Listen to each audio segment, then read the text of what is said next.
Voilà. Top, on reprend. C'est bloqué, je sais pas pourquoi. Alors, comme on a dit, on est toujours dans la Tfila Baruch Hashem. Alors, la semaine dernière, celle qui était là, elle se rappelle. On est donc toujours dans la bracha de Asher Yatzar Elokai Neshama. On avait posé une question à la fin. Vous vous rappelez la question qu'on a posée? La bracha de Asher Yatzar, elle porte sur le corps. Asher Yatzar Etan Bechokma. On avait vu la différence entre Yetzira et Bria. Vous vous rappelez? Il a fait.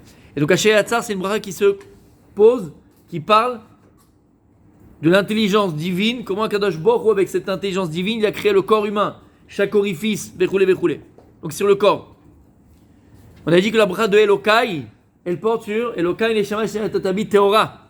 Donc sur l'âme. Et la bracha de Asher Yatzar, comment elle se termine? Baruch Ata Hashem, on refait comme la son Mafli, la Asot. C'est quoi Mafli la Asot? C'est quoi Pelé? Mafli la Asot, qui fait des prodiges. Donc la bracha de Asher Yatzar se met avec la phrase Baruch Ata Hashem. Vous vous rappelez aussi le principe de la bracha? Quand on dit Baruch Ata Hashem, ça veut dire quoi? Pas comme il est écrit dans les petits. Hein? Béni sois-tu, l'Éternel, mon Dieu. Non, on ne bénit pas Dieu. Et là-bas, qu'est-ce qu'on avait dit? On reconnaît l'existence de Dieu. Aïe. Qu'est-ce qu'on dit quand on dit Baruch Ata Hashem? Attends, T'as pris des notes. Mais oui, j'ai pris des notes, mais. Qu'est-ce qu'on dit quand on dit Baruch Ata Hashem? Faudrait le savoir. On l'a dit en plus. Quoi? Baruch Ata Hashem. C'est béni sois-tu l'Éternel? Non, ça c'est chez les chrétiens. La présence de l'Éternel, c'est reconnaître. Et si on reconnaît, c'est qu'on sait qu'il nous. Non. Comment tu le traduis? Tu vas le dire demain matin. Là tout à l'heure, tu vas chez Akol. Comment tu vas dire? Quoi tu penses? Je le remercie pour ce qu'il fait pour vous. La bracha en général c'est un remerciement et c'est aussi. Mais c'est quoi quand tu dis Baruch Ata Hashem? Qu'est-ce que tu dis? Je reconnais son existence. Qu'est-ce que tu dis? Traduis-le-moi. Baruch Ata Hashem. Béni sois-tu. Aïe. C'est pas un cours de catéchisme.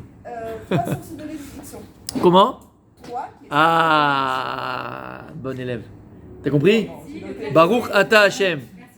Toi Hashem qui est Baruch, c'est-à-dire quoi? Qui est la source de toute bénédiction. Vous avez compris? C'est complètement différent. C'est que, comme vous avez très bien dit, on reconnaît que Dieu c'est la source de toutes les bénédictions. On ne vient pas bénir Dieu, Dieu n'a pas besoin de ta bracha à toi. Tu comprends? Donc c'est pas béni sois-tu éternel, non. C'est Baruch Ata Hashem, toi Dieu qui est source de toutes les bénédictions. Il a fait merde. Vous vous rappelez un petit peu le Seder qu'on a dit quand on se lève le matin, qu'est-ce qu'on fait? Comment on dit? Modé Ali. Après. Avant de dire merci, quoi que ce soit, modé Ali. Après Modani, qu'est-ce qu'on fait? Après, on va faire pipi. Si on veut, oui. C'est ce que vous avez dit. Oui, c'est ce que j'ai dit. Après, on se lave les mains. Avant de faire, d'abord on fait Natilat, sans bracha, on va au petit coin, après on ressort, on refait et on dit un Netilat Yadayim la bracha, Asher Yatzar et enchaîné, Elokai Neshama. Si on l'a pas enchaîné, c'est pas grave, mais la halakha elle dit que c'est bien de juxtaposer la bracha de Asher Yatzar avec la bracha de Elokai. On a terminé avec ça. C'était la question que je vous ai posée. Pourquoi est-ce qu'il faudrait juxtaposer Asher Yatzar avec Elokai? Lama. Pourquoi? Et regardez comment elle se termine la bracha. Ou mafli la asot. Baruch Ata Hashem qui fait des prodiges. Quel prodige Dieu il a fait? Alors il a ouvert la mer en 12. Il a fait plein de prodiges avec Kadosh Baruch Hu. Mais là, oui, le prodige que Dieu il a fait. Alors, vous avez dit que la dernière fois, on prenait de l'air et on respirait, alors que si on prenait le ballon et qu'il s'envolait, alors que nous, on prend l'air et il reste et ça nous permet de souffler. Émet. C'est pour tout ce que rentre de nous. C'est beau, hein, la vérité, c'est beau. C'est beau. Je voyage demain, je suis quand même là ce soir.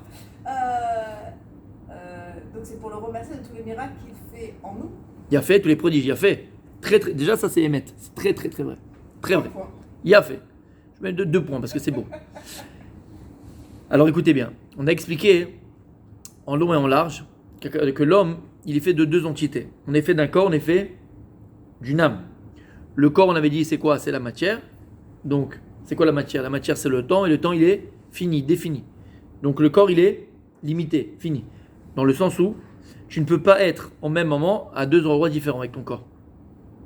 Le corps te limite. Mais l'homme n'est fait que d'un corps. On n'est pas fait que d'un corps. On est fait aussi d'une âme. Et l'âme, c'est quoi? Chelek, Eloki, Mimal. C'est une parcelle divine. Donc, si c'est divin, c'est infini. Donc, l'homme, il a 2 choses en lui. Il a le fini, qui est le corps, et l'infini, qui est l'âme. Maintenant, comprenez bien. Le corps et l'âme, ce sont... Vous avez froid? Non. Ce sont 2 entités qui sont entièrement différentes, complètement opposées. Puisque je viens d'expliquer, le corps c'est la matière c'est quelque chose de défini, de fini, c'est le temps. L'âme, c'est une parcelle divine, donc elle est infinie. Donc tu as le fini et l'infini. Et le fini et l'infini sont des choses qui sont complètement opposées, différentes. D'accord? Et qu'est-ce qu'il a fait à Kadosh Baruch Hu? Il va marier le corps et l'âme. Et on a expliqué Shabbat, celle qui était là, je ne sais pas qui était là Shabbat. On a expliqué Shabbat, quelque chose d'extraordinaire. On a expliqué que l'homme, il est fait donc de plusieurs énergies divines qui vont lui être rétrogradées par Kadosh Baruch Hu pour simplement vivre. C'est comme l'avait dit, on m'a expliqué, si tu veux faire marcher une comment on appelle ça, une télécommande, quelle pile tu vas utiliser? C'est les petites piles là, 0,5. Si maintenant tu vas utiliser une voiture électrique, la batterie elle est plus importante. Si tu vas utiliser une centrale électrique, tu comprends que l'électricité, l'énergie demandée elle est plus importante. En fonction de la fonction, l'énergie qu'on aura besoin, elle est plus ou moins importante. D'accord? C'est exactement pareil par rapport à l'homme. L'homme, on a dit qu'il est fait d'un corps, il est fait d'une âme. Mais entre les deux, il existe une chose qui nous définit. J'ai posé la question au Shabbat, qu'est-ce qui est d'après vous le plus important en l'homme? Et j'explique. L'homme, il est fait de quoi? Il est fait de nefesh, ruach, neshama. Il y a deux autres choses, mais on va s'arrêter là. Nefesh, ruach, neshama. Ces trois notions-là, que vous allez voir partout, ce sont des notions, encore une fois, qui viennent nous ramener, nous parler d'énergie divine que Dieu octroie à la création ou à la créature, pour que tu puisses, tout simplement, vivre, respirer, être, devenir. La plus petite énergie divine que Dieu octroie, c'est quoi? C'est nefesh. Les animaux, ils ont aussi un nefesh, on appelle ça nefesh BMI, l'âme animale. Un animal, il broute, il mange, il respire, il s'accouple, d'accord? Mais c'est nefesh BMI, c'est l'âme animale. Quand on parle de nefesh, on parle de gouffre, on parle de corps. Quand on parle du corps, on parle de psychisme, d'action, de l'acte. Nefesh kenegeda gouf. Le nefesh, c'est par rapport au corps, et donc le monde de l'action. Ensuite, on a le plus élevé. J'ai pas été dans le deuxième. On a ruach, d'accord? On va voir après. Et neshama. C'est quoi neshama? C'est le plus élevé. Neshama, c'est quoi? C'est l'âme. L'âme divine qui est en toi. Les animaux, ils n'ont pas l'âme divine. Même les non-juifs, ils ont une âme, d'accord? Mais qui n'est pas celle d'Israël. C'est pas la même âme qu'Israël, d'accord? Mais ils ont aussi une âme, mais pas l'âme d'Israël. Et on en parler un autre jour. Mais voilà qu'ils ont une âme, voilà que c'est Radeshon ne pas mépriser cela. Mais même les non-juifs, je veux dire, ils n'ont pas l'âme juive. C'est pour ça que lorsque quelqu'un se convertit, il est considéré comme un nouveau-né. Pas simplement parce que voilà, c'est une nouvelle personne. Non, parce qu'au moment de la conversion, il dit le Zohar Kadosh, il y a une âme juive qui lui est octroyée, celle qu'il n'avait pas avant. Ok, on en parlera juste après. Donc on a quoi? On a Neshama. Et c'est quoi Neshama? La Neshama, c'est Keneged en parallèle de Marshava, la pensée. D'accord? Donc on a Nefesh, le plus bas, c'est le gouffre. Le plus élevé, c'est quoi? Neshama, Keneged, Marshava, la pensée. Et entre les deux, mon corps balance, c'est quoi? On a Nefesh, Ruach, Neshama. Écoutez bien. Lorsqu'Akadosh Baruch Hu va faire le mariage du Nefesh et d'un Neshama, du corps et de l'esprit, et donc du corps et de l'âme, à tout mariage, normalement, qu'est-ce qu'on attend? Une naissance. Ben, la naissance du mariage entre le corps et l'âme va donner naissance à quoi? Au dibour. C'est quoi le Ruach? C'est aussi une énergie divine que Dieu a donnée, octroyée à l'homme, mais qui se définit par la parole. Et pourquoi on appelle ça Ruach? Parce que qu'est-ce qui permet de parler? C'est les vibrations de l'air. D'accord? C'est du souffle. Et c'est quoi un souffle? C'est les vibrations de l'air qui font que tu entends ce que je te dis. Donc c'est ça qu'on appelle ça Ruach. Maintenant écoutez bien, vous avez compris? Donc on a fait de Nefesh, Ruach, Neshama. Nefesh c'est le corps, c'est le psychisme. Ruach c'est le dibour, c'est la parole. Neshama c'est l'âme qui est négada, marshava la pensée. Je vous pose la question, écoutez bien la question. Qu'est-ce qu'il y a d'après vous de plus grand en l'homme? J'ai pas dit de plus important et j'ai pas dit non plus qu'est-ce qui définit l'homme. Donc j'ai ni dit ce qu'il y a de plus important et j'ai ni dit ce qui nous définit. Mais j'ai dit qu'est-ce qu'il y a de plus grand en l'homme d'après vous? Le nefesh, le roi, ou la neshama, c'est-à-dire le corps, la parole ou la pensée? La pensée? La parole. La parole. La pensée qui va dicter la parole. C'est la pensée qui va dicter la parole. Vaut mieux. Vaut mieux. Peut-être un peu au-dessus de la parole. C'est la parole qui crée. Parce que des fois, j'ai pas pensé à ce que je disais, je suis désolé. J'ai pas pensé à ce que je dis. Alors, chacun, si quelqu'un a une idée, il faut qu'il prouve ce qu'il dit. Alors, vous avez dit quelque chose. La première, hein? Pourquoi la pensée? Parce que c'est l'étincelle, c'est ce qui nous relie à Hachem, puisqu'il nous prend l'âme, il nous la redonne quand on dort et quand c'est ce qui nous justifie qu'on a envie. Les animaux sont en... Alors, les animaux aussi sont en vie. Je vais donner un chidouche. Est-ce qu'on a tous Neshama? On a dit que c'est quoi toutes ces choses-là? Ce sont des notions de quoi? Des énergies divines que Dieu va octroyer à l'homme pour vivre. D'accord?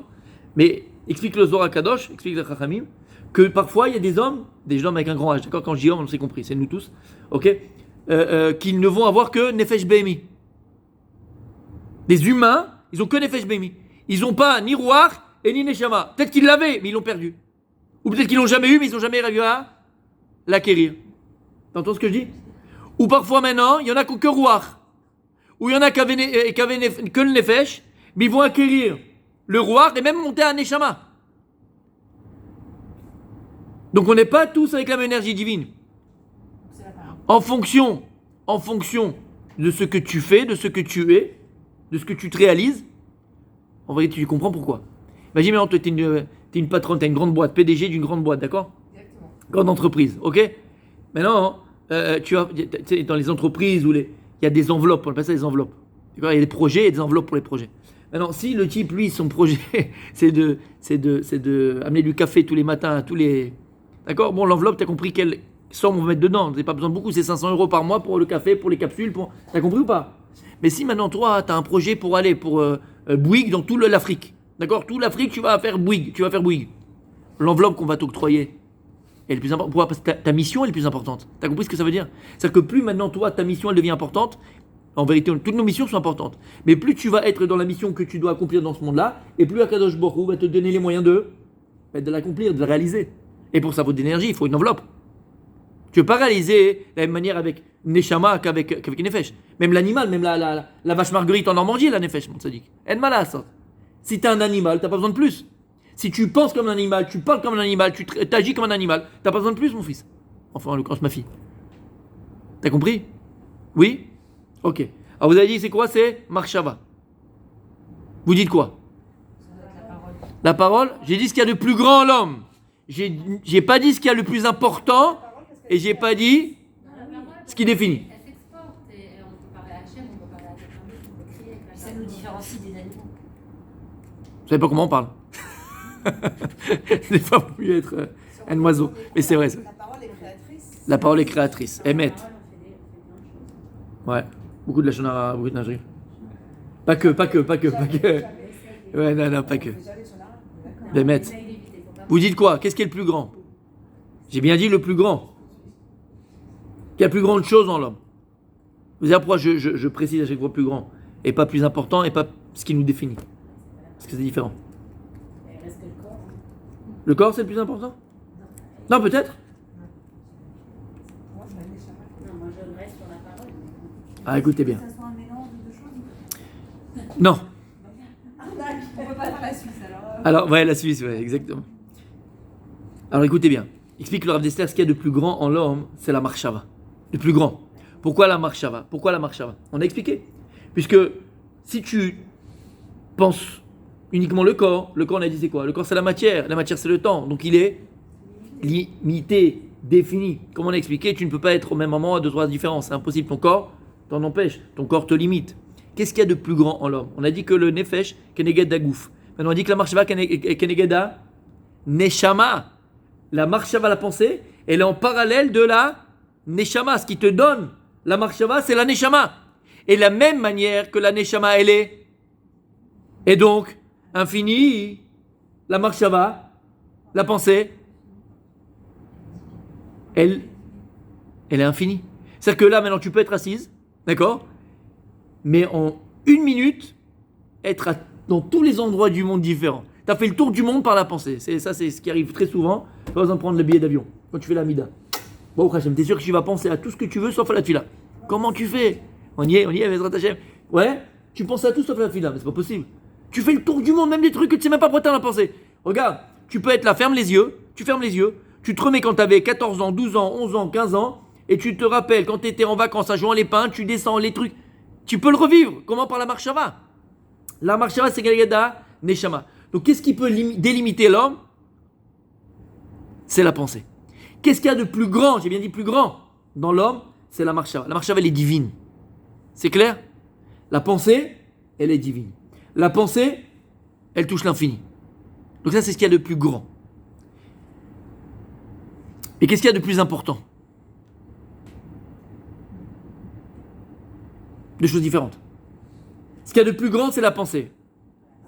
Qu'est-ce qu'il y a de plus important? La parole. Pourquoi? Elle sert l'action, oui, à s'exprimer, Parce à que dire ce que l'on pense. La parole, c'est le fruit de la pensée. C'est la réalisation. C'est la réalisation de la pensée. Oh. En vérité, il y a fait meurtre. On sent le Adam. On sent Adam Bémet, on sent Adam. Alors, écoutez bien. Lorsqu'on a parlé de quoi? Lorsqu'on a parlé de Nefesh Ruach Neshama, hein, on a dit c'est le corps, c'est la parole et c'est la pensée. On avait dit la semaine dernière, on a parlé ça plus d'une fois. Qu'est-ce qui définit, alors pas dans ces trois choses-là, mais qu'est-ce que l'homme est?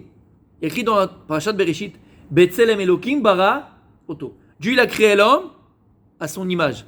Ouais. Est-ce que Dieu il a un gouffre? Dieu il a un corps? Dieu il a une image? On le dit dans la Tfila, Igdal Elohim Chai.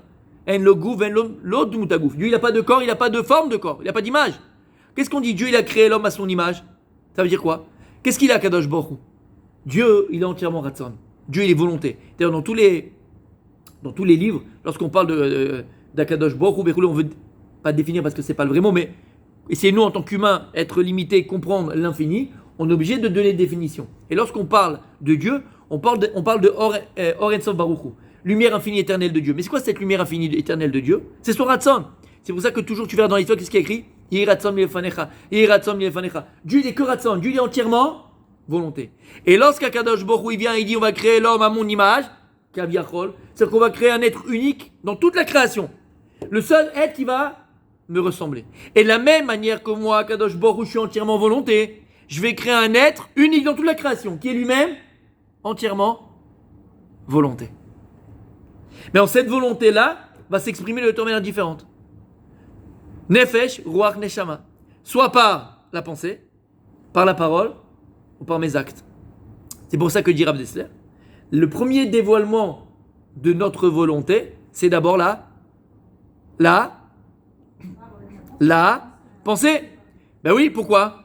Parce que regarde, est-ce que maintenant tu viendras me voir et me parler de timbre? De timbre. Tu viendrais me voir parler de timbre? Parce que t'es timbré? Hein? Voilà, pourquoi? Pourquoi? Je vais vous dire pourquoi. Parce que ça vous intéresse pas. Ça vous intéresse pas. Omer Rav Dessler, En marshava bli taninut. Pouvoir de penser sans intérêt. Et l'intérêt que tu as envers la chose, c'est la volonté que tu as envers cette chose-là. Tu comprends? Tu ne peux pas penser à une chose qui ne t'intéresse pas. Et si cette chose t'intéresse, c'est que tu as une volonté envers cette chose-là. Tu as compris ce que ça veut dire? Oui? C'est bon jusque-là? Non, je sais pas, je me regarde et je sais pas. C'est bon? Ok. Il a fait. Donc, En marshava bli taninut. Pouvoir de penser sans intérêt. Et l'intérêt que tu as pour la chose, c'est la volonté que tu as envers cette chose-là. Donc le premier dévoilement de ma volonté, c'est d'abord la pensée. On laisse pour l'instant le dibour, d'accord, le ruach, qui est aussi une expression de ma volonté. Et on arrive à nefesh, qui est quoi? Qui est l'acte. Il y avait un grand, on avait dit déjà, un grand joueur de cartes, qui s'appelait Descartes. Et il disait quoi? Je pense donc je suis. C'est vrai ce qu'il disait? Je pense donc je suis? Je pense donc je suis? C'est pas vrai? On vient de voir que le plus grand en l'homme, c'est la pensée. La chose la plus grande en l'homme, c'est la pensée. Je pense donc je suis, mesdames? Ouais, je pense. Zénachon? Je pense donc je suis. Alors, ce qu'il dit, c'est un peu vrai. Mais la Torah dit pas je pense donc je suis. La Torah dit quoi? Je choisis donc je suis. C'est pour ça que ce qui est le plus important, c'est quoi? C'est l'acte, le maasé. Tu ne peux pas être par la pensée simplement. Un juif se définit par les actes. Il faut qu'on dit naasé, benishma. Tu grandis par les actes, tu deviens par les actes, tu te réalises par les actes.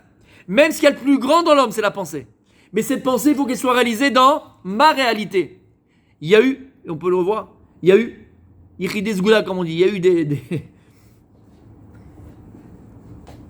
quelques tzadikim, on peut les compter sur les doigts d'une main, qui ont réussi à se réaliser par la pensée. et à réaliser des choses par la pensée. Par exemple, Abraham Avinu. C'est quoi la tefila la plus puissante que Am Israël il a? La plus puissante. On l'amène aussi à Kippour et on l'amène tout le temps. Quand il y a quelqu'un qui parle, je ne sais pas si c'est tout le monde pareil, mais chez les Tunisiens, on chante cette chanson-là aussi. Quand quelqu'un qui est niftar, on chante cette chanson. C'est une tefila qui brise tous les cieux, qui arrive jusqu'à Atissa Kavod. C'est laquelle? Et Shari Ratson. Quand on chante à Kippour, Rosh Hashanah, d'accord? C'est quoi être Shari Ratson? Akedat Yitzhak. Et qu'est-ce qui s'est passé avec Akedat Yitzhak? Donc Akadosh Baruch Hu, il a demandé à Abraham de prendre son fils unique, il aime Yitzhak, et de le sacrifier. Vous voyez toute cette histoire, on a vu le film, d'accord? Il l'a fait finalement ou pas? Il a sacrifié. Hein? Il était prêt à le faire, mais il l'a pas fait. Il l'a pas fait. Pourquoi? Non, ne touche pas, parce que je sais maintenant que tu m'aimes et que c'est vrai. Donc il l'a pas fait finalement, oui? C'est ce qu'il y a écrit? Quand on fait la tefila, on dit, il dit à Kadosh Baruch Hu, Afaro munach lefanai. Dieu dit que la cendre du sacrifice de Yitzhak, il est devant moi, il repose devant moi. Dis-moi, c'est pas vrai, c'est pas possible. Dieu il dit que voilà, et c'est pour ça qu'il faut mentionner toujours Akedat Yitzhak, parce que c'est un grand srout pour l'âme Israël. C'est un grand srout. Mais il n'y a pas eu finalement. Ok, il a voulu le faire, mais il l'a pas fait. Alors pourquoi Dieu, tu viens et tu dis Afaro munach lefanab? Parce qu'il était prêt à le faire. Écoutez bien, Avraham Avinu était arrivé à une darga, il y a ce qu'on appelle Olam HaMachshava. Il y a un Olam, il y a un monde qui s'appelle Olam HaMachshava, le monde de la pensée. Et dans ce monde-là, qui est le monde de Dieu, parce qu'Akadosh Baruch Hu, il n'a pas de corps, il n'est pas dans l'action, d'accord? Il est dans la pensée. Dans le monde de la pensée, Avraham Avinu, il avait une telle volonté, je ne parle pas de désir, volonté d'accomplir la Kedat Yitzhak, de sacrifier son fils, c'est qu'aux yeux d'Akadosh Baruch Hu, dans le ciel, Keilou Afaro Munach Lefanab, c'est comme si, c'est pas comme si c'est pour nous, mais devant Dieu, la cendre de Yitzhak, elle est là. Il y en a qui ont réussi à accomplir par la pensée des actes, entre guillemets, par la pensée, accomplir. Mais ça, pour nous, ça ne nous parle pas. Nous, le commun des mortels, on est dans le monde de l'action. Et nous, Béhémet, on doit accomplir pour réaliser, accomplir pour devenir, accomplir pour se réaliser. C'est clair? Ok. Donc on a compris c'est quoi la marshava. La marshava, c'est les prémices de ma volonté, le premier dévoilement de ma volonté. Ensuite, on a le nefesh, lequel c'est le corps. Et c'est quoi le corps, on a dit? C'est l'action. Et donc c'est la plus grande peut-être expression aussi de ma volonté, puisque je l'exprime dans ma réalité. Mais entre les deux, on a dit, il y a ce qu'on appelle le roi. Et c'est quoi le roi? C'est le dibour. On a dit qu'est-ce qu'il y a de plus grand dans l'homme? C'est la marshava. Qu'est-ce qu'il y a de plus important en l'homme? C'est l'action. C'est l'action. Mais qu'est-ce qui définit l'homme? C'est la parole. Vous avez compris la différence? Parce qu'en vérité, on n'est pas une pensée. La pensée, c'est quoi? C'est Keigan Neshama. Neshama, c'est quoi? C'est quoi une âme? Elle est infinie. Et donc, c'est quoi? C'est les malachim, c'est les anges. On n'est pas non plus qu'un corps. On n'est pas une chair à pâté. On n'est pas qu'un corps. On n'est pas que nefesh. Qu'est-ce qu'on est en vérité? Qu'est-ce qu'on est en vérité? Qu'est-ce qui définit l'homme, l'être? C'est le mariage de l'âme et du corps, de la pensée et des actes. Le mariage du corps et de l'âme, Omer Rav Kotler, c'est quoi? C'est le dibour. L'homme se définit par sa parole, avec un grand H. C'est pour ça que dire Rav Dester, la plus grande expression en vérité, plus grande expression de ma volonté, c'est pas la marshava, c'est pas le maasé, c'est le dibour. Et en vérité, tous les psychanalystes, les psychomatiques, les psychologues, les machins, tout ça, bref, Freud et tout ça, les psychanalystes, c'est quoi psychanalyste? C'est qu'on va te mettre sur un divan, qu'est-ce que tu fais? C'est bizarre. Tu me dis pas, bon, il y a aussi le truc dessine-moi un mouton, c'est Nicolas, ouais. Bref, d'accord, dessine-moi un machin. Il y a ça. Mais pourquoi on te fait parler? Je sais pas ce que j'ai, je comprends pas, j'arrive pas. Ah, mais en fait, dans ton enfance, pourquoi on te fait parler? Parce que Béhémet, qu'est-ce qui me définit? Ce qui définit mon être, c'est la parole. Je suis parole. Omer a ramené quelque chose d'extraordinaire. Si maintenant une personne, elle veut savoir qui elle est, tu veux savoir qui tu es, au niveau de ta vodat Hashem, au niveau de ta personne, au niveau de ton être, d'accord? Tu sais ce que tu fais? Regarde ce que tu pries. Regarde ce que tu demandes dans ta prière. Puisque tu comprends que la parole, c'est le plus grand dévoilement de ma personnalité, de ma volonté. Donc regarde en réalité ce que tu demandes dans ta prière. Et en fonction de ce que tu demandes dans ta tefila, tu sais bidiouk où tu te trouves. Si dans ta prière toute la journée tu demandes, je t'en supplie, Akadosh Baruch Hu, fais-moi gagner au loto, Akadosh Baruch Hu, j'achète de nouveau sac Zara, Akadosh Baruch Hu, que je puisse aller en croisière. C'est-à-dire que ta tefila, je l'imagine un petit peu rigolade, mais on s'est compris. C'est-à-dire que ma tefila, elle est toujours centrée vers le matériel. C'est que je suis un gros paquet de matériel. Mais si aussi dans ma prière, parce qu'on a le droit de faire une fila sur le matériel et sur une belle maison et sur la parnassa. Mais regarde comment ta fila, sur quoi elle est centrée uniquement. Si par contre dans ta fila, tu demandes à Kadosh Baruch Hu, amène-moi d'Aïrat Shamaim. Il faut prier pour avoir d'Aïrat Shamaim. Il faut demander à Kadosh Baruch Hu qui nous aide à avoir de la crainte du ciel. À Kadosh Baruch Hu, il sait comment il t'a créé. Il sait comment il nous a créé. Et comment Dieu t'a créé, on avait dit, avec un corps. Et le corps, on a dit c'est quoi le corps? Le corps c'est fait de chair et de sang. Et on a en nous un malach qui s'appelle le malach qui est en nous Yetzerara. Le Yetzerara, vous savez que c'est un malach? C'est un malach. Et c'est un malach, c'est un ange. Et il est fait de feu. Et toi, tu es fait de chair et de sang. Et tu crois quoi? Qu'il va te laisser tranquille? Et Akadosh Baruch Hu, il sait très bien comment il t'a créé. Il connaît tes faiblesses. La Gemara dans Masechet Souka, pardon, elle ramène qu'il y a 4 choses qu'Akadosh Baruch Hu Kaviachol regrette d'avoir créé. Alors, il faut comprendre, ça veut dire pour Dieu regret, mais laissons le pshat. Que Dieu il regrette d'avoir créé. Une de ces choses-là, vous savez, c'est quoi? Les Ishmaélim. Les Arabes. Et les Ishmaélim expliquent pourquoi? Parce que quand Akadosh Baruch Hu a vu à la fin des temps ce qu'ils vont faire souffrir l'homme Israël, Akadosh Baruch Hu regrette de les avoir créés. Comme ça, la Gemara elle dit. Et une autre chose, c'est quoi? Le Yetzerara. Lorsqu'Akadosh Baruch Hu il a vu la force du Yetzerara, il a vu la force du Satan, il a vu la force, et que l'homme, il fait quoi? De chair et de sang, comme on a dit. Il peut rien faire contre le Yetzerara. Kaviachol, Akadosh Baruch Hu, il a regretté d'avoir créé une force aussi forte en l'homme. Donc Dieu, il connaît tes faiblesses. Et comme il y a écrit, la Gemara continue là-bas, il dit Imen Akadosh Baruch Hu ozerlo en yacholo. Et si c'est pas Akadosh Baruch Hu tous les jours qui vient et qui t'aide à surmonter ton Yetzerara, tes pulsions, tes passions, tes lourdeurs, tu peux pas arriver tout seul. Mais il faut le demander. Il faut te prier pour les Yirat Shamayim. Akadosh Baruch Hu, tous les jours, prie pour les Yirat Shamayim. Je dis non, mais ça vient de moi. Oui, bien sûr. Akol bidei Shamayim chutz Yirat Shamayim. Vous connaissez cette phrase, d'accord? Tout vient du ciel sauf la crainte du ciel. Non, mais ok, j'ai compris. C'est vrai, c'est un travail personnel. Mais montre la volonté de toi, de quoi? D'avoir la crainte du ciel. Et comment tu as montré que tu as la volonté d'avoir la crainte du ciel? Comment? En priant pour cela. Akadosh Baruch Hu, amène-moi la Avat Hashem. Donne-moi l'amour. Amène-moi l'amour pour toi. Akadosh Baruch Hu, aide-moi à m'améliorer dans mes midot. Akadosh Baruch Hu, donne bonne santé à mes enfants. Et que Béhémet, un zivou gagoun pour mes filles, zivou gagoun pour mes garçons. C'est ça l'essentiel. Mes filles soient Béhémet Betseniout, et qui tombent avec un bon garçon, qui les gâte, qui les aime, qui les chérisse. Et mes fils avec des filles Blainara, Tsnuot. Faut prier pour ça. Faut prier pour ça, je rigole pas. Je rigole pas. Faut prier pour ça. Alors pourquoi tu vas prier? Pour la fin du mois simplement, c'est ça l'essentiel. C'est important, ok. En fonction de ce que tu pries, tu sais qui tu es. Regarde ce que tu pries. Regarde c'est quoi ta fila. Sur quoi elle repose cette fila? Parce que tu comprends que ce qui te définit le plus, c'est ta parole. T'as compris? C'est pour ça que faire très attention. Même, on le voit, entre parenthèses, on a tous lu un petit peu on n'a pas une grande culture, mais on a tous lu un petit peu de littérature française, ouais. Et à l'époque, des chevaliers, à l'époque, d'accord? Il y a eu un truc comme ça avec Molière, je sais plus, non? C'est comment le truc là? C'est le Cid peut-être? On est plus chez Molière alors. Non, le Cid c'est pas Molière? C'est qui a fait?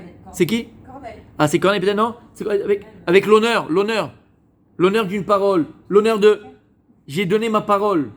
Comment ça veut dire? L'honneur d'une parole. Fais attention si tu dis quelque chose. C'est pour ça que dans la Torah, quelque chose de très chameau, de très grave. C'est quoi?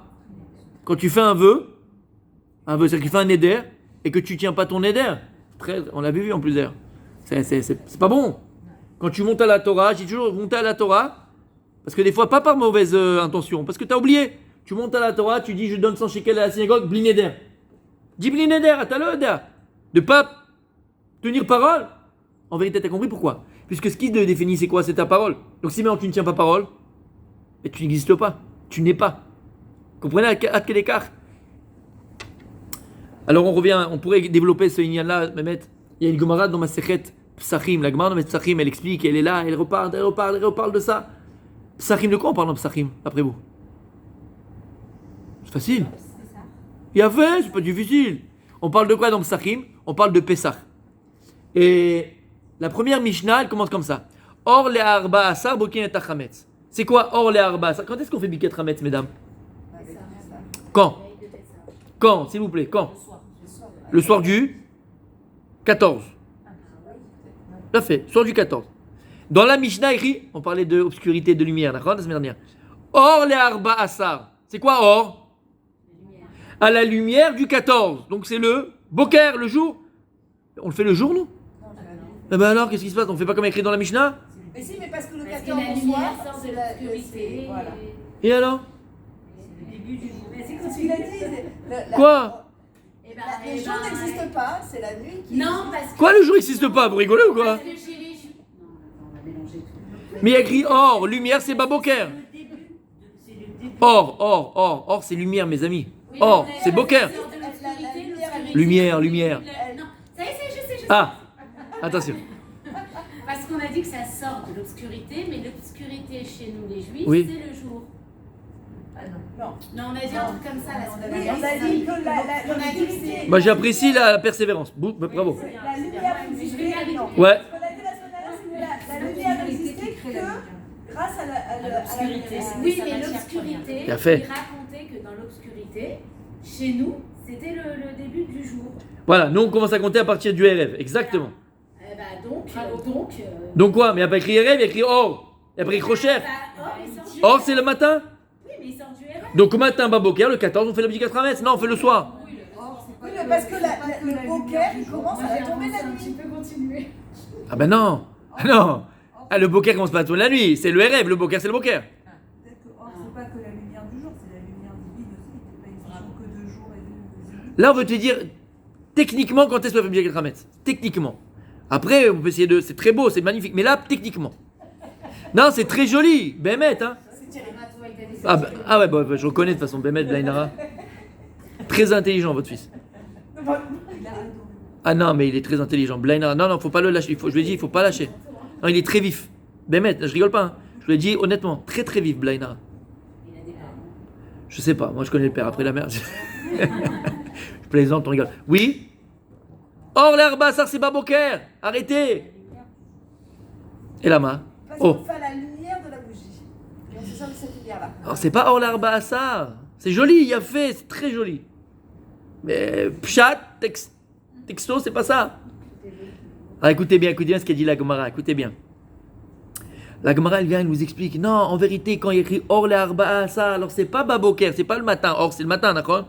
Non, c'est la veille au soir. Ah, alors pourquoi, quand il a dit l'enseignement, le Rav, dans la Mishnah, il a pas dit le RF, il a pas dit Rocher, il a dit Or? C'est pourquoi?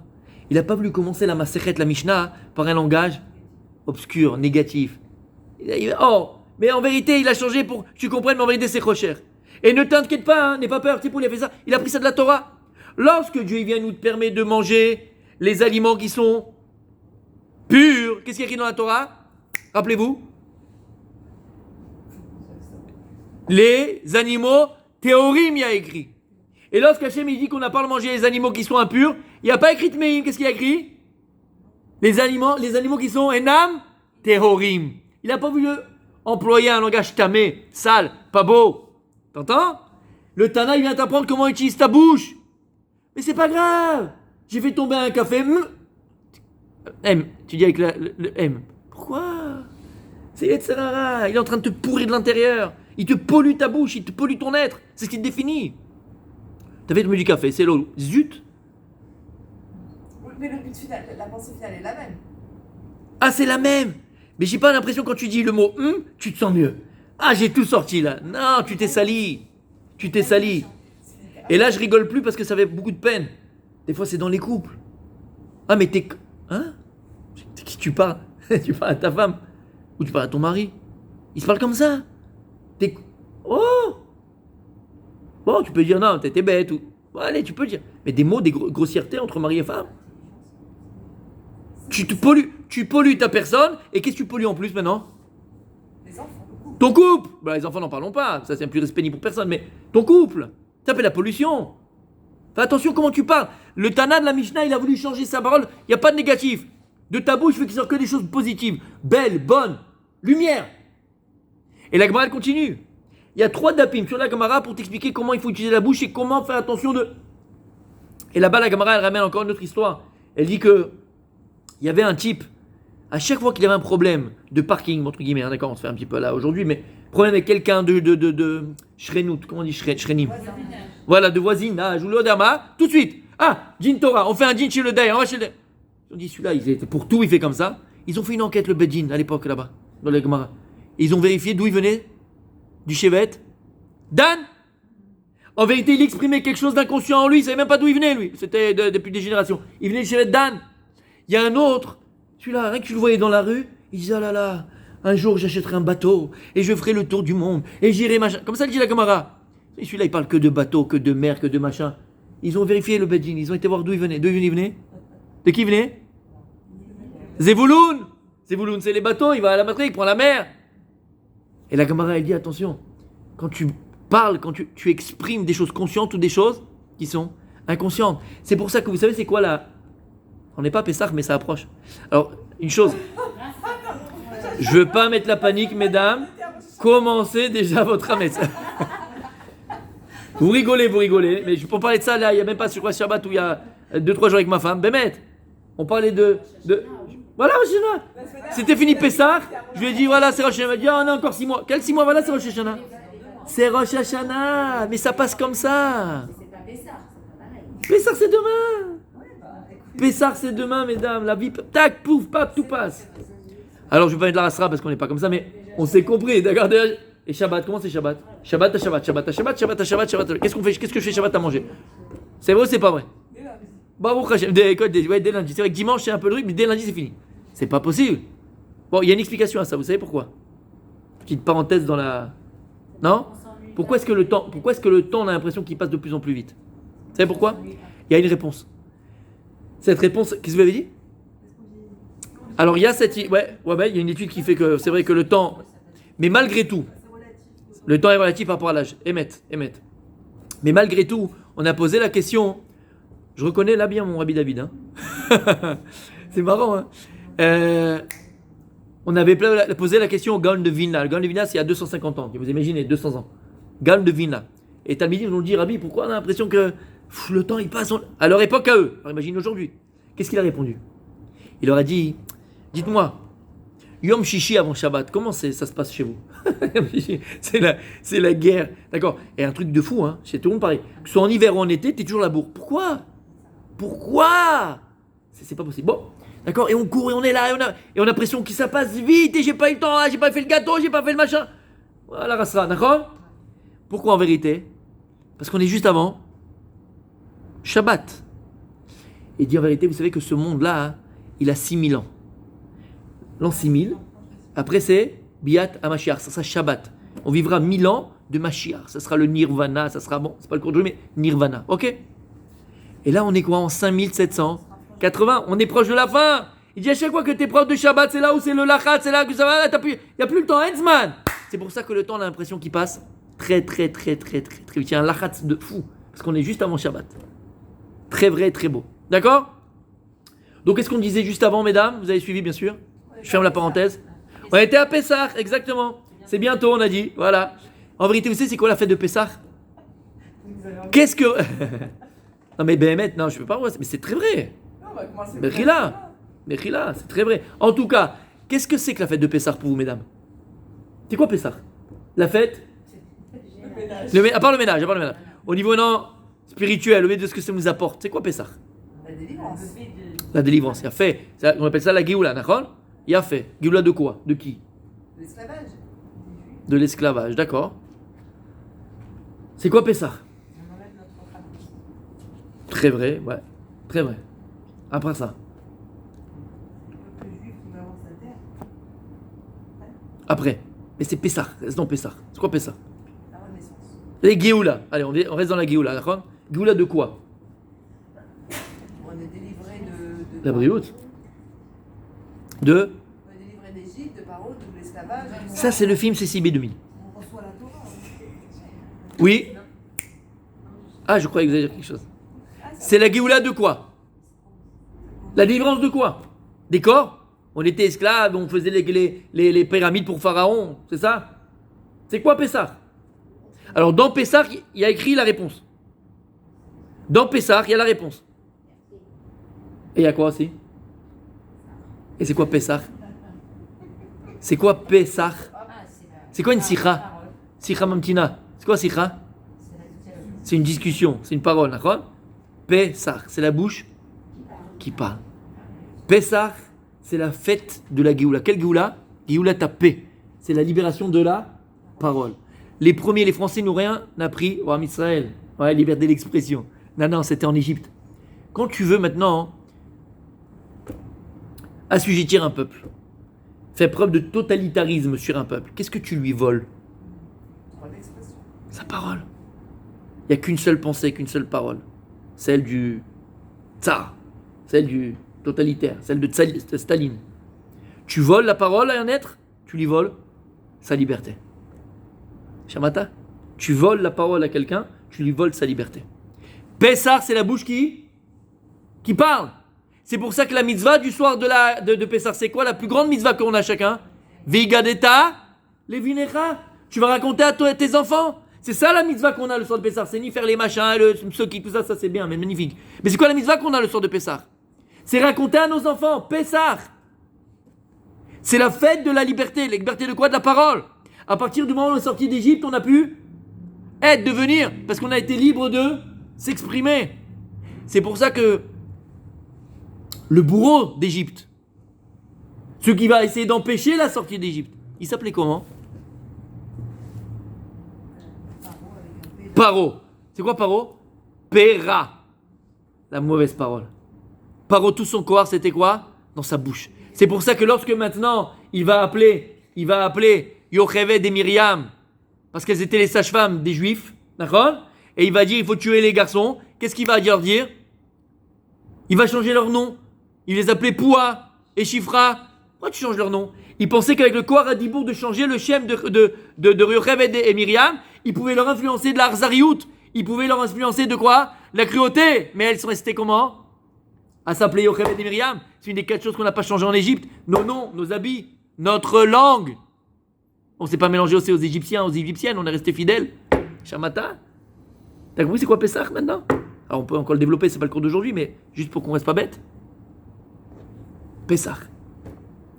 Donc ce qui nous définit, ce que l'on est véritablement, c'est notre parole. C'est que comment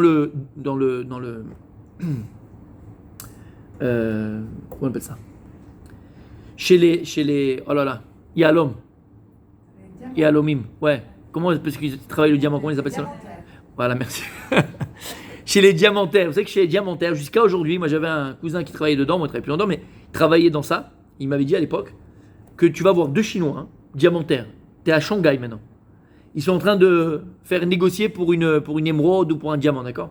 À la fin, ils se mettent d'accord sur un prix. Vous savez comment ils concluent l'affaire? Comment ils concluent l'affaire? Ils ont un contrat, truc, machin et tout? Comment ils concluent l'affaire? Après, mais comment ils concluent l'affaire? Comment? Ils font un karaoké, peut-être. Ils se serrent la main et ils disent quoi? Mazel Tov. Tu vois un jour? Mazel Tov. Ils disent Mazel Tov, c'est universel. Parce que qui sait qui avait le diamant jusqu'à aujourd'hui? C'était les Juifs. La diamantaire, c'était les Juifs. Et donc, Mazel Tov. Ils se serrent la main, ils disent Mazel Tov. Il m'a dit, si maintenant ils ont dit Mazel Tov, c'est fini. Tu veux plus un shekel en plus, un shekel en moins à changer. Si un, il fait le malin, il est radié, pas 1 mois, 2 mois, 1 an, à vie des diamantaires. À vie.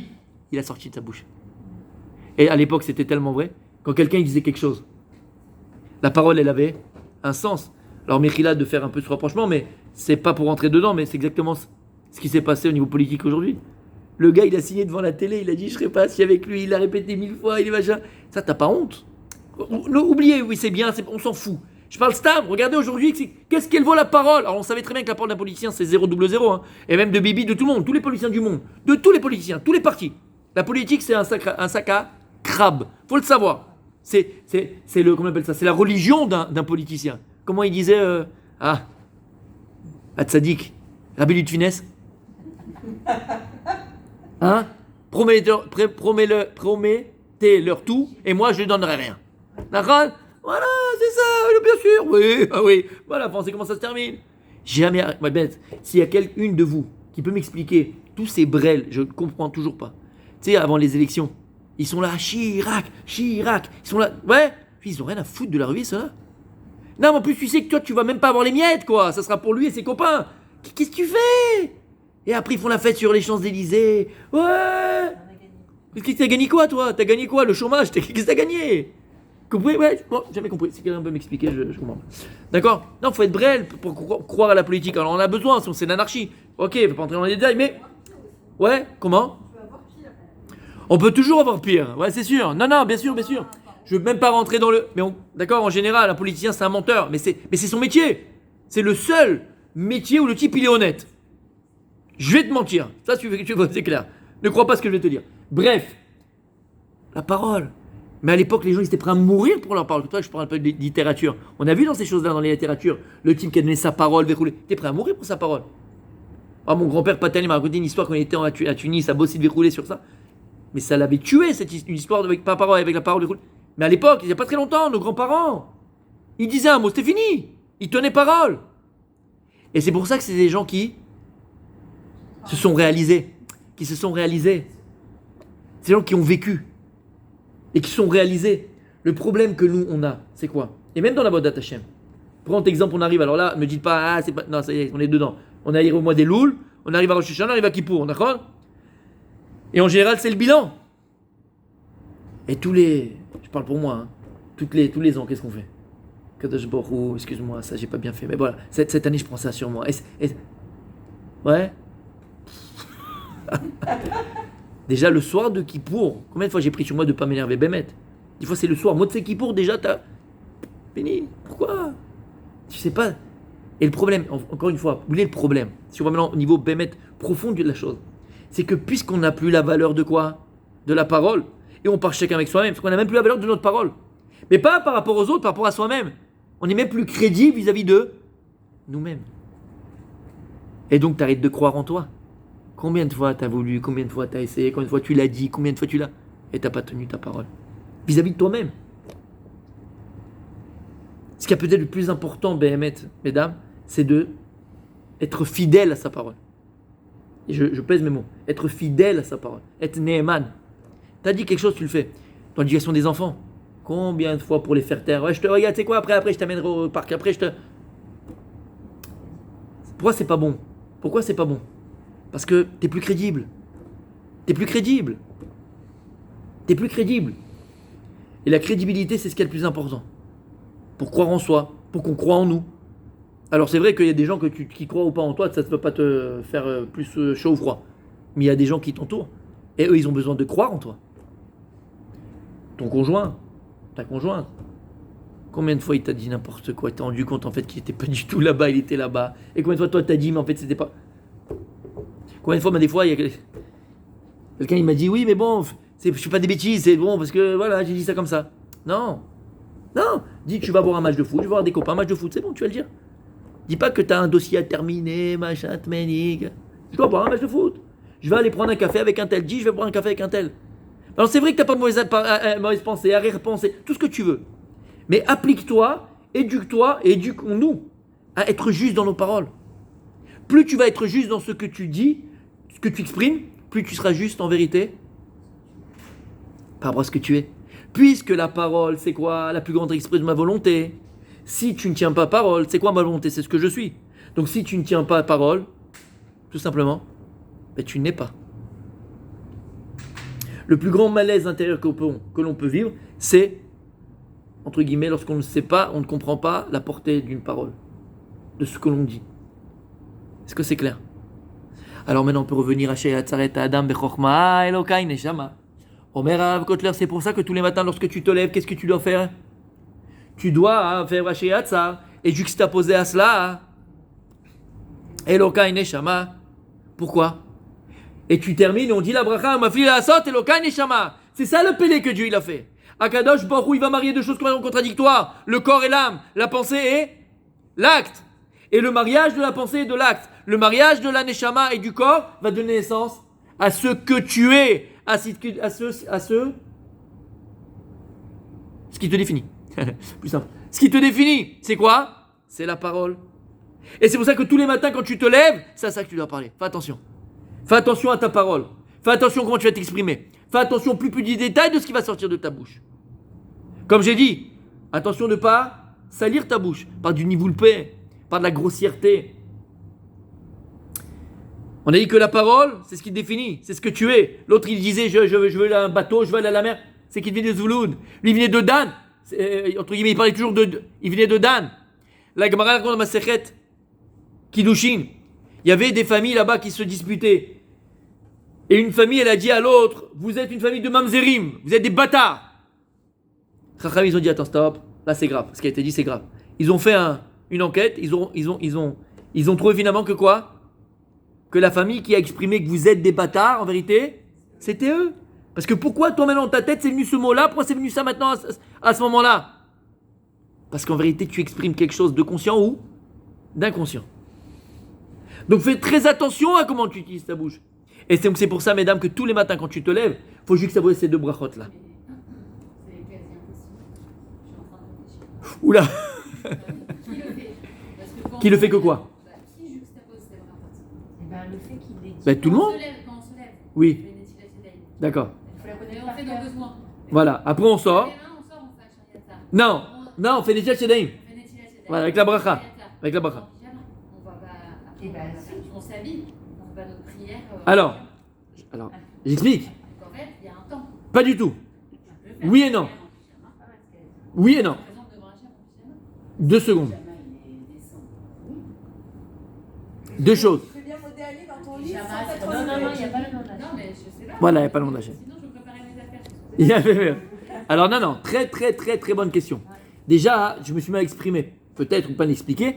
Quand tu te lèves, d'abord Modéani, tu te lèves de ton lit, tu fais Netilat sans bracha, tu vas aux toilettes, tu sors, tu fais Netilat avec bracha. Stop, stop, stop, stop, On réserve le Hachem. Ah, Stop. tu t'habilles. tu t'habilles, tu te laves la figure, tu te fais propre, tu fais machin. Si tu as, faut te laver la figure avant de faire. Si maintenant tu as un pyjama qui descend comme elle a dit l'arbanite, il n'y a aucun problème. Si tu veux faire tout de suite Hachem Yatzar et Lokai, fais-le. Mais sinon, tu t'habilles, tu te mets en tenue que tu puisses. On fait pas Ashariata tout de suite après. Pas du tout. D'ailleurs, Hachem Yatzar, faut pas le faire tout de suite. À l'inverse de Netilat Yadayim à l'inverse de Netilat Yadayim de manger du pain, là il faut techef le faire tout de suite. Faut pas traîner. Tu fais Netilat Yadayim, la bracha, tout de suite tu manges du pain. Faut pas traîner. Le seul moment où on a le droit un peu de traîner, mais il faut aller un peu vite, c'est voilà, quand on est invité. C'est pour ça que le balabaït, celui qui va faire, et c'est toujours le balabaït, hein, toujours comment on dit balabaït, le maître de maison qui doit faire motzi. À l'inverse, tu peux donner, au contraire, c'est bien d'honorer quelqu'un avec le kiddush. Mais le motzi, c'est le balabaït. Tu sais pourquoi? Pourquoi? Non. Parce que c'est lui qui S'il donne trop, Il a fait. Si toi tu es chez quelqu'un et l'autre il a pas assez de pain à brûler, ça se fait pas. Lui, c'est combien il peut donner Ben Yafa. Toi, tu peux pas te permettre de faire une chose pareille. Il a fait. D'accord? Donc, ça, hein, c'est que Shabbat. Et le Balabaït, le maître de maison, qu'est-ce qu'il fait lui? À la fin. Même si ça traîne un peu, mais au moins à la fin. Par contre, si tu es toute seule et tu manges ton casse-croûte, tout de suite après, tu veux pas traîner entre les deux. D'accord? Par contre, à chez Yatsa, faut pas faire tout de suite. Tu te laves les mains. Tu te laves les mains. Tu te rinces, tu t'essuies après les mains, d'accord? T'attends 1 minute, 2 minutes, et là tu fais Hachem ça. Pourquoi? Pour que ça soit entièrement, qu'il n'y ait plus de saleté, d'accord? Dans le corps. Fais pas tout de suite. Mais dans le cours de la journée, si on attend 1 minute, on va peut-être. Je vais le faire tout de suite. Oui et non. Entraîne-toi. Alors au début c'est pas 1 minute, tu fais 10 secondes, après 20 secondes, après 30 secondes, après tu fais toujours comme ça, après c'est toujours 1 minute. D'accord? Mais en tout cas, tu t'habilles, tu peux t'habiller tranquillement et après tu fais ta wacha. Et c'est très important. Parce qu'on a expliqué, puis une fois on a fait des cours ensemble, on se connaît un petit peu, d'accord? On a expliqué que la Torah c'est pas du folklore.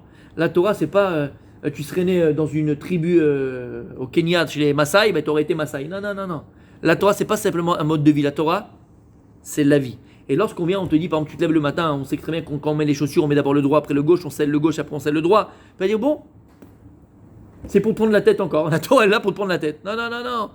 On pourrait faire un cours que sur ça, mesdames. Que sur les chaussures. Le droit après le gauche. Quand tu mets les chaussures, tu mets toujours les chaussures droites d'abord, après le gauche. Si c'est des chaussures à lacets, tu scelles le gauche et après tu scelles le droit. Pourquoi?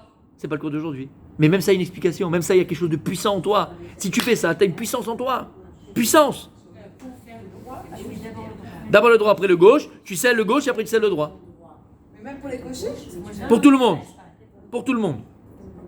Vous comprenez ce que ça veut dire? Donc ce que je veux dire par là, hein, c'est que lorsque maintenant, on te dit... D'accord, Oui, oui. Juste pourquoi? Parce que le droit après le gauche, j'attache le gauche, après j'attache le droit. Ouais. Pourquoi Alors, comme je dis, c'est pas le cours d'aujourd'hui, c'est pas le cours, parce que ça demande, mais juste pour qu'on comprenne juste, c'est que on va toujours selon le plus chachouv.